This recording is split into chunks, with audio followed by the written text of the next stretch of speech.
ओम नमो भगवते वासुदेवाय नमः। श्री हरि की कृपा आप सभी भक्तगणों पे श्रद्धा बनी रहे। आज की इस वीडियो में हम सुनाने जा रहे हैं बृहस्पतिवार व्रत कथा, पूजा विधि एवं आरती। वीडियो पसंद आए तो प्लीज लाइक करें, शेयर करें एंड चैनल पे नए हैं तो सब्सक्राइब करें। आइए श्रवण करते हैं बृहस्पतिवार व्रत की विधि।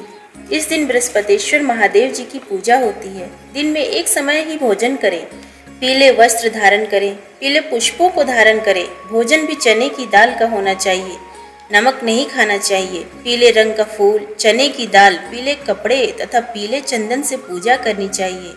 पूजन के पश्चात कथा सुननी चाहिए। इस व्रत के करने से बृहस्पति जी अति प्रसन्न होते हैं तथा धन और विद्या का लाभ होता है। इष्टों के लिए यह व्रत अति आवश्यक है। इस व्रत में केले का पूजन होता है। बृहस्पतिवार व्रत कथा। प्राचीन समय की बात है। भारत में एक राजा राज्य करता था। वह बड़ा प्रतापी तथा दानी था। वह नित्य प्रति मंदिर में भगवत दर्शन करने जाता था। वह ब्राह्मण और गुरु की सेवा किया करता था। उसके द्वार से कोई भी याचक निराश होकर नहीं लौटता था। वह प्रत्येक गुरुवार को व्रत रखता एवं पूजन करता था। हर दिन गरीबों की सहायता करता था। परंतु यह सब बातें उसकी रानी को अच्छी नहीं लगती थी। वह न व्रत करती और न किसी को एक भी पैसा दान में देती थी। वह राजा से भी ऐसा करने को मना किया करती थी। एक समय की बात है कि राजा शिकार खेलने वन को चले गए। घर पर रानी और दासी थी। उस समय गुरु बृहस्पति साधु का रूप धारण कर राजा के दरवाजे पर भिक्षा मांगने आए। साधु ने रानी से भिक्षा मांगी तो वह कहने लगी, हे साधु महाराज, मैं इस दान और पुण्य से तंग आ गई हूँ। इस कार्य के लिए तो मेरे पतिदेव ही बहुत हैं। अब आप ऐसी कृपा करें कि सारा धन नष्ट हो जाए तथा मैं आराम से रह सकूं। साधु रूपी बृहस्पति देव ने कहा, हे देवी, तुम बड़ी विचित्र हो। संतान और धन से कोई दुखी नहीं होता है, इसको सभी चाहते हैं। पापी भी पुत्र और धन की इच्छा करता है। अगर तुम्हारे पास धन अधिक है तो भूखे मनुष्यों को भोजन कराओ, प्याऊ लगवाओ, ब्राह्मणों को दान दो, धर्मशालाएं बनवाओ, कुआं, तालाब, बावड़ी, बाग, बगीचे आदि का निर्माण कराओ तथा निर्धनों की कुंवारी कन्याओं का विवाह कराओ। साथ ही यज्ञादि करो। इस प्रकार के कर्मों से आपके कुल का और आपका नाम परलोक में भी सार्थक होगा एवं तुम्हें भी स्वर्ग की प्राप्ति होगी। परंतु रानी साधु की इन बातों से खुश नहीं हुई।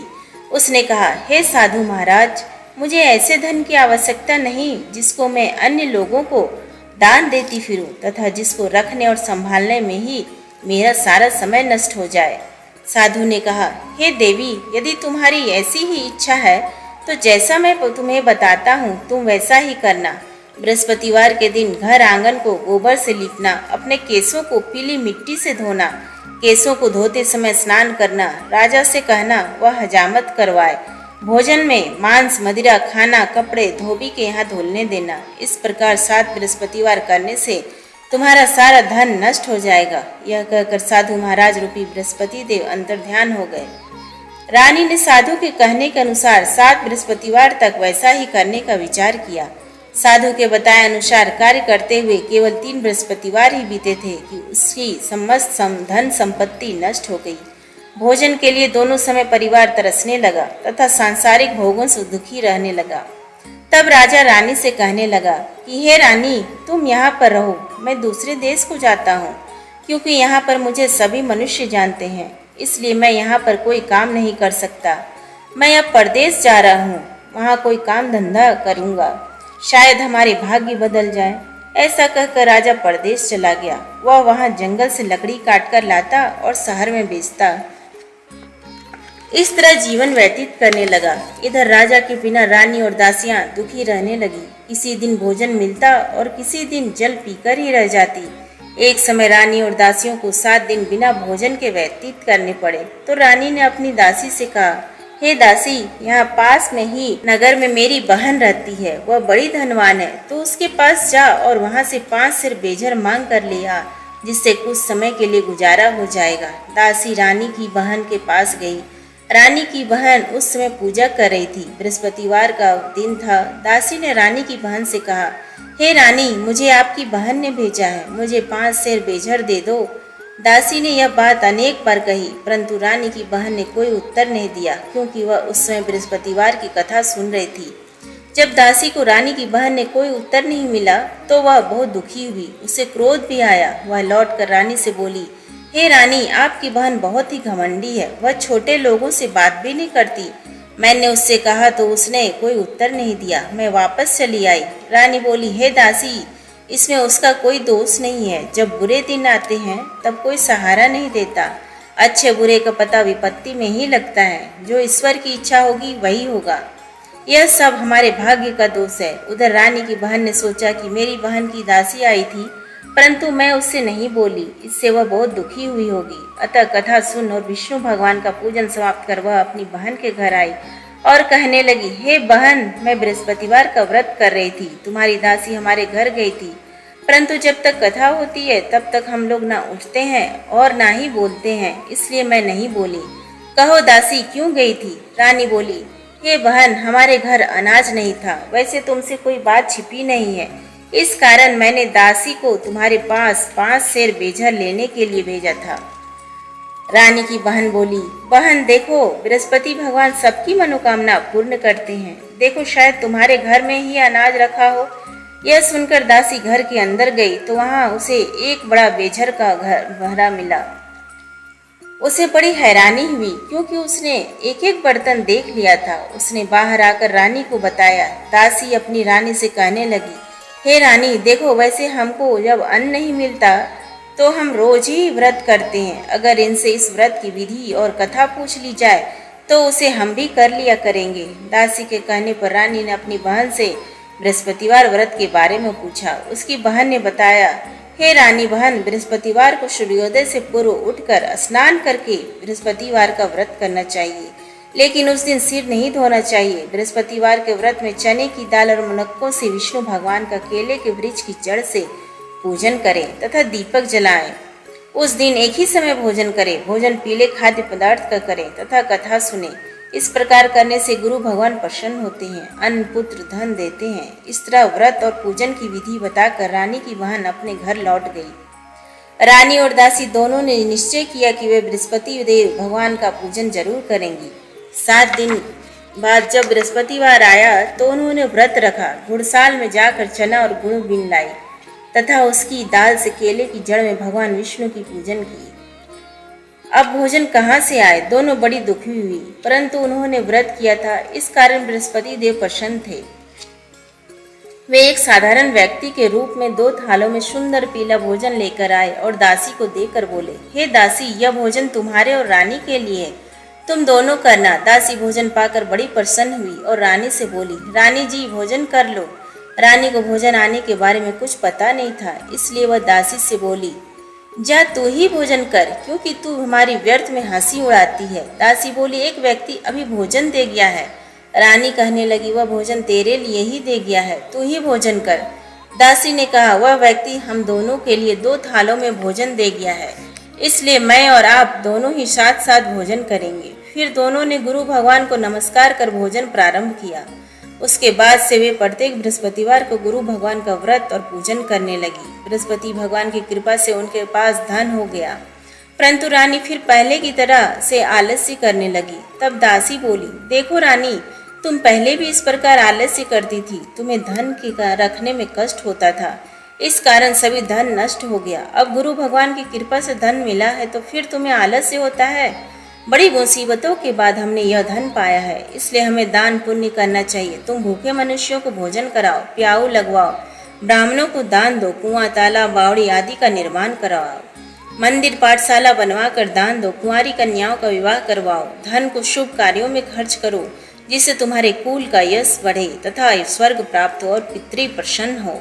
दासी की बात मानकर रानी ने इसी प्रकार के कर्म प्रारंभ किए, जिससे उनका यश काफी फैलने लगा। एक दिन रानी और दासी आपस में विचार करने लगी कि न जाने राजा किस दशा में होंगे, उनकी कोई खोज खबर नहीं है। गुरु भगवान से उन्होंने प्रार्थना की और भगवान ने रात्रि में राजा को स्वप्न में कहा, हे राजा, उठ, तेरी रानी तुझको याद करती है, अब अपने देश को लौट जा। राजा प्रातः काल उठकर जंगल से लकड़ियां काटकर लाने के लिए जंगल की ओर चल पड़ा। जंगल से गुजरते हुए वह सोचने लगा, रानी की गलती से कितने दुख भोगने पड़े। राजपाट छोड़कर उसे जंगल में आकर रहना पड़ा। जंगल से लकड़ियां काटकर उन्हें बेचकर गुजारा करना पड़ा। उसी समय उस जंगल में बृहस्पति देव एक साधु का रूप धारण कर आए और राजा के पास आकर बोले, हे लकड़हारे, तुम इस सुनसान जंगल में किस चिंता में बैठे हो, मुझे बतलाओ। यह सुन राजा के नेत्र में जल भर आया और साधु की वंदना कर बोला, हे प्रभु, आप सब कुछ जानने वाले हैं। इतना कहकर राजा ने साधु को अपनी संपूर्ण कहानी सुना दी। महात्मा तो स्वभाव से ही दयालु होते हैं। वे राजा से बोले, हे राजा, तुम्हारी पत्नी ने बृहस्पति देव के प्रति अपराध किया था, जिसके कारण तुम्हारी यह दशा हुई। अब तुम किसी प्रकार की चिंता मत करो, भगवान तुम्हें पहले से अधिक धन देंगे। देखो, तुम्हारी पत्नी ने बृहस्पतिवार व्रत का प्रारंभ कर दिया है। अब तुम भी बृहस्पतिवार का व्रत करके चने की दाल व गुड़ और जल को लोटे में डालकर केले के पत्ते से भगवान विष्णु का पूजन करो। फिर कथा कहो या सुनो, भगवान तुम्हारी सब मनोकामनाओं को पूर्ण करेंगे। साधु को प्रसन्न देखकर राजा बोला, हे प्रभु, मुझे लकड़ी बेचकर इतना पैसा भी नहीं बचता जिससे भोजन करने के उपरांत कुछ बचा सकूं। मैंने रात्रि में अपनी रानी को व्याकुल देखा है। मेरे पास कोई साधन नहीं जिससे समाचार जान सकूं। फिर मैं बृहस्पतिवार की कौन सी कहानी कहूँ या सुनूं, मुझको तो कुछ भी मालूम नहीं है। साधु ने कहा, हे राजा, तुम किसी बात की चिंता मत करो। बृहस्पतिवार के दिन तुम रोजाना की तरह लकड़ियाँ लेकर शहर में जाओ। तुम्हें रोज से 2 गुना धन प्राप्त होगा, जिससे तुम भली भांति भोजन कर लोगे तथा बृहस्पति देव की पूजा का सामान भी आ जाएगा। बृहस्पति देव की कथा इस प्रकार है। प्राचीन काल में एक बहुत ही निर्धन ब्राह्मण था। उसके कोई संतान नहीं थी। वह नित्य पूजा पाठ करता, परंतु उसकी स्त्री बहुत मालिनता के साथ रहती थी। वह न स्नान करती, न किसी देवता का पूजन करती। प्रातः काल उठते ही सर्वप्रथम भोजन करती, बाद में कोई अन्य कार्य करती। ब्राह्मण देवता बहुत दुखी रहते थे। पत्नी को बहुत समझाते, किंतु उसका कोई परिणाम न निकलता। भगवान की अनुकंपा से एक समय उस ब्राह्मण की पत्नी गर्भवती हुई और 10वें महीने एक सुंदर कन्या को जन्म दिया। निर्धन ब्राह्मण कन्या के जन्म से बहुत दुखी हुआ। धीरे धीरे ब्राह्मण की कन्या बड़ी होने लगी। बचपन से उस कन्या की रुचि भगवान विष्णु की पूजा में थी। वह प्रातः उठते ही स्नान आदि करके भगवान विष्णु की पूजा करने मंदिर में जाती थी। बृहस्पतिवार को व्रत करके विधिवत पूजा पाठ करती थी। पूजा पाठ के बाद वह पढ़ने के लिए पाठशाला में जाती थी। घर से चलते हुए वह मुट्ठी भर जौ साथ लेकर जाती और पाठशाला के रास्ते में थोड़े थोड़े जौ गिराती जाती थी। जब वह पाठशाला से घर लौटती तो जौ के वह दाने सोने में बदले हुए मिलते थे। लड़की सभी सोने के दाने बिन लाती थी। एक दिन जब वह सोने के दानों को साफ कर रही थी तो उसकी माँ ने कहा, बेटी, सोने के दाने साफ करने के लिए सोने का सूप भी होना चाहिए। अगले दिन बृहस्पतिवार था। उसने भगवान बृहस्पति देव की पूजा करते हुए प्रार्थना की, हे भगवान, यदि मैंने आपका व्रत विधिवत किया हो तो मुझे सोने का सूप दे दो। भगवान बृहस्पति देव ने उसकी मनोकामना पूरी करने का वचन दिया। पाठशाला से लौटते समय उसे रास्ते में सोने का सूप पड़ा हुआ मिला। घर लौटकर सोने का सूप अपनी माँ को दिखाकर वह सोने के दाने साफ करने लगी। उसी समय नगर का राजकुमार उसके घर के पास से गुजरा। उस सुंदर लड़की को सोने के सूप में जौ साफ करते देख राजकुमार उस पर मोहित हो गया। महल में लौटकर राजकुमार ने राजा से उस लड़की से विवाह करने की इच्छा प्रकट की तो राजा ने ब्राह्मण को महल में बुलाकर राजकुमार से उसकी लड़की के विवाह की बात कही। ब्राह्मण तैयार हो गया। धूमधाम से उस लड़की का विवाह राजकुमार से हो गया। दुल्हन बनकर ब्राह्मण की लड़की महल में चली गई। लड़की के चले जाने से ब्राह्मण फिर निर्धन हो गया। उसे कई कई दिन भोजन भी नहीं मिलता था। बहुत दुखी होकर ब्राह्मण एक दिन अपनी लड़की के पास गया। अपने पिता से निर्धनता का समाचार सुनकर उसे बहुत सा धन देकर पिता को विदा किया। उस धन से ब्राह्मण के कुछ दिन तो आराम से गुजर गए, लेकिन जल्दी ही फिर भूखों मरने की हालत हो गई। ब्राह्मण अपनी लड़की से धन लेने के लिए फिर महल में पहुंचा। लड़की ने पिता की बुरी हालत देखकर कहा, हे पिताजी, आखिर आप कब तक मुझसे धन लेकर जीवन यापन करेंगे? आप कोई ऐसा उपाय क्यों नहीं करते जिससे आपका घर धन संपत्ति से भर जाए? ब्राह्मण ने कहा, मैंने तेरी माँ को बहुत समझा लिया, पर उसकी समझ में कुछ नहीं आता। उसका फूहड़पन नष्ट हो तो घर की निर्धनता भी दूर हो जाए। तब कुछ सोचकर लड़की ने पिता से कहा, पिताजी, आप कुछ दिनों के लिए माँ को मेरे पास छोड़ जाओ। जब तक कुछ सोचकर ब्राह्मण पत्नी को लड़की के पास महल में छोड़ आया। लड़की ने अपनी माँ से कहा, माँ, तुम कल प्रातः काल उठकर स्नान आदि करके भगवान बृहस्पति देव विष्णु जी की पूजा अवश्य करना। पूजा करने से तुम्हारी निर्धनता अवश्य दूर हो जाएगी। लेकिन उसकी माँ ने उसकी कोई बात नहीं मानी। तब क्रोधित होकर लड़की ने अपनी माँ को एक कक्ष में बंद कर दिया। सूर्योदय के समय माँ को उठाकर जबरदस्ती उसे स्नान कराया और फिर मंदिर में ले जाकर भगवान बृहस्पति देव की पूजा कराई। कुछ दिनों तक ऐसा करने से माँ की बुद्धि में परिवर्तन हुआ और वह स्वयं बृहस्पतिवार का व्रत रखने लगी। उसके व्रत रखने से ब्राह्मण के घर में भगवान विष्णु की अनुकंपा से धन की वर्षा होने लगी। दोनों पति पत्नी धन संपत्ति पाकर आनंद पूर्वक जीवन यापन करते हुए विष्णु धाम को चले गए। लकड़हारा बने राजा ने उस साधु से भगवान बृहस्पति देव की यह कथा सुनकर बृहस्पतिवार का व्रत करके भगवान विष्णु की पूजा की। उस दिन से उसके सभी क्लेश दूर हो गए। लेकिन अगले बृहस्पतिवार की कामकाज में अधिक व्यस्त रहने के कारण उसने भगवान बृहस्पति देव जी का व्रत नहीं किया।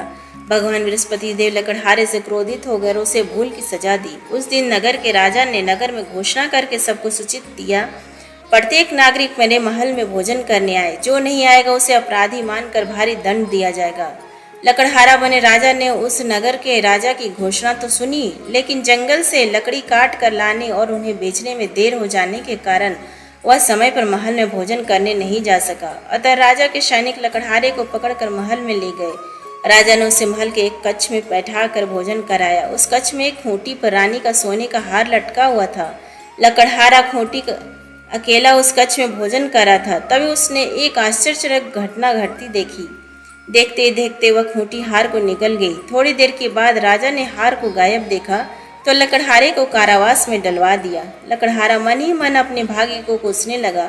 तभी उसे जंगल में मिले साधु का स्मरण हो आया। थोड़ी देर में भगवान बृहस्पति देव सन्यासी के रूप में उसके सामने प्रकट हुए और कहा, हे लकड़हारे, तूने भगवान बृहस्पति देव की पूजा नहीं की, इसी कारण तुम्हें कष्ट हुआ है। लेकिन अब चिंता मत करो, बृहस्पतिवार के दिन कारागार के दरवाजे पर तुम्हें कुछ पैसे पड़े हुए मिलेंगे। उन पैसों से भगवान बृहस्पति देव का व्रत करके उनकी पूजा करोगे तो तुम्हारे सब दुख नष्ट हो जाएंगे। बृहस्पतिवार के दिन दरवाजे पर पड़े मिले पैसों से चने और गुड़ मंगाकर लकड़हारे ने बृहस्पतिवार की कथा कही तो भगवान बृहस्पति देव ने प्रसन्न होकर उस नगर के राजा को स्वप्न में लकड़हारे को कारागार से मुक्त करने को कहा। सुबह राजा ने अपने कक्ष में आकर देखा तो खूंटी पर रानी का हार टंगा हुआ था। राजा ने लकड़हारे को मुक्त कर दिया और उसे धन और आभूषण देकर विदा किया। लकड़हारा बना राजा उस नगर से चलकर अपने नगर में पहुंचा तो उस नगर में कुएं, धर्मशाला, बाग बगीचे देखकर बहुत प्रसन्न हुआ। राजा ने किसी से पूछा, ये कुएं धर्मशाला किसने बनवाई है? सब ने उसे बताया कि ये सब रानी और उसकी दासी ने बनवाए हैं। राजा महल में पहुंचा तो रानी ने उसका भव्य स्वागत किया। तब राजा ने निश्चय किया कि सप्ताह में एक बार तो सभी बृहस्पति देव का व्रत तथा पूजन करते हैं, परंतु मैं प्रतिदिन व्रत किया करूंगा तथा दिन में 3 बार कथा कहा करूंगा। अब राजा हर समय दुसाले में चने की दाल बांधे रहता था तथा दिन में 3 बार बृहस्पति देव की कथा कहता। कुछ दिनों के बाद राजा को अपनी बहन की याद आई। एक दिन घोड़े पर सवार होकर राजा अपनी बहन से मिलने चल दिया। अभी राजा नगर के बाहर पहुंचा ही था कि उसने कुछ लोगों को एक शव को ले जाते हुए देखा। राजा को स्मरण हो आया कि आज उसने किसी को बृहस्पतिवार की कथा नहीं सुनाई है। राजा ने उन लोगों को रोक कर कहा, भाइयों, आप शव को ले जाने से पहले मुझसे बृहस्पतिवार की कथा सुन ले। लोगों ने राजा पर क्रोधित होते हुए कहा, तुम पागल तो नहीं हो? लेकिन कुछ बड़े बूढ़ों लोगों ने कहा, अच्छा भाई, साथ में चलते चलते तुम अपनी कथा भी सुना लो। राजा ने चलते हुए आधी कथा ही सुनाई थी कि शव हिलने लगा। राजा के पूरी कथा सुनाती ही शव उठकर बैठ गया। लोगों ने हैरानी से दांतों तले उंगली दबाई और अगले बृहस्पतिवार से भगवान बृहस्पति देव का व्रत करने व कथा सुनने का निश्चय कर लिया। अब घोड़े पर सवार राजा चलते हुए एक किसान के पास पहुंचा। किसान अपने खेत में हल चला रहा था। राजा ने कहा, अरे भाई, मुझसे बृहस्पतिवार की कथा सुन लो। किसान झुंझला कर बोला, अरे भाई, देख नहीं रहे, जितनी देर तक तुम्हारी कथा सुनूंगा उतनी देर में तो पूरे खेत में हल चला लूंगा। राजा निराश होकर चलने लगा। तभी किसान के पैर लड़खड़ा कर जमीन पर जा गिरे। किसान के पेट में भी जोरों का दर्द होने लगा। उस किसान की पत्नी जब खाना लेकर आई तो उसने किसान से इस बारे में पूछा। किसान ने घुड़सवार की पूरी कहानी सुनाई। किसान की पत्नी दौड़ती हुई राजा के पास पहुंचकर हाथ जोड़कर बोली, भैया, मैं तुम्हारी कथा सुनने को तैयार हूँ। राजा ने उसके साथ खेत पर पहुंचकर बृहस्पतिवार की कथा सुनाई। तभी बैल उठकर खड़े हो गए। किसान के पेट का दर्द भी तुरंत समाप्त हो गया। राजा अपनी बहन के घर पहुंचा तो उसकी बहुत आवभगत हुई। अगले दिन सुबह उठकर राजा ने देखा घर के सभी लोग भोजन कर रहे हैं। किसी भूखे को बृहस्पतिवार की कथा सुनाए बिना राजा भोजन नहीं करता था। उसने बहन से कहा, हे बहन, क्या घर में कोई ऐसा व्यक्ति नहीं है जिसने अभी तक भोजन नहीं किया हो? उसकी बहन बोली, भैया, हमारे घर में तो क्या, आपको पूरे नगर में कोई ऐसा व्यक्ति नहीं मिलेगा जिसने सुबह सुबह भोजन नहीं किया हो। तब राजा ने बहन के घर से निकलकर उस नगर में बिना भोजन किए व्यक्ति की तलाश की। एक गडरिये के घर में उसका बेटा बीमार होने के कारण भूखा रह गया था। राजा ने उसको जाकर बृहस्पतिवार की कथा सुनाई। कथा सुनते सुनते गडरिये का बीमार बेटा बिल्कुल ठीक हो गया। सबने राजा की बहुत प्रशंसा की। एक दिन राजा ने अपनी बहन से कहा, बहन, अब हम अपने घर को जाना चाहते हैं, तुम भी हमारे साथ चलो, कुछ दिन वहां रहकर लौट आना। राजा की बहन ने अपनी सास से पूछा तो सास ने ताने देते हुए कहा, बहू, मायके जाना हो तो अकेली जाना, मेरे पोतों को नहीं ले जाना। तुम्हारे भाई की कोई संतान नहीं है, कहीं तुम्हारी भाभी मेरे पोतों पर कोई जादू टोना न कर दे। दूसरे कक्ष में बहन की सास की बातें सुनकर राजा दुखी मन से अकेला ही अपने नगर को लौट आया। रानी ने राजा से कहा, आप तो अपनी बहन को साथ लाने की बात कहकर गए थे, फिर बहन को साथ क्यों नहीं लाए? तब राजा ने दुखी होते हुए कहा, हे रानी, हम निसंतान हैं, इसलिए कोई हमारे घर आना पसंद नहीं करता। रानी ने राजा को समझाया, हे प्राणनाथ, हमें बृहस्पति देव ने सब कुछ दिया है, अब भगवान बृहस्पति देव हमें संतान भी अवश्य देंगे। बृहस्पतिवार को विधिवत व्रत करते हुए राजा रानी ने भगवान बृहस्पति देव से संतान के लिए प्रार्थना की। कुछ दिनों के बाद उन्होंने स्वप्न में दर्शन देते हुए कहा, हे राजन, तेरी मनोकामना अवश्य पूरी होगी। एक सप्ताह बाद ही रानी गर्भवती हो गई। 10वें महीने रानी ने एक सुंदर पुत्र को जन्म दिया। राजा रानी जीवन पर्यंत बृहस्पतिवार व्रत का कथा करते और सुनते। उनके घर में धन की वर्षा होती रही। इस तरह आनंद पूर्वक जीवन यापन करते हुए राजा रानी भगवान बृहस्पति देव की अनुकंपा से मोक्ष को प्राप्त करके सीधे वैकुंठ धाम पहुंच गए। बृहस्पतिवार को विधिवत व्रत करके जो स्त्री पुरुष भगवान विष्णु की पूजा करते, भगवान उनकी सभी मनोकामनाएं पूरी करते हैं। बोलो विष्णु भगवान की जय।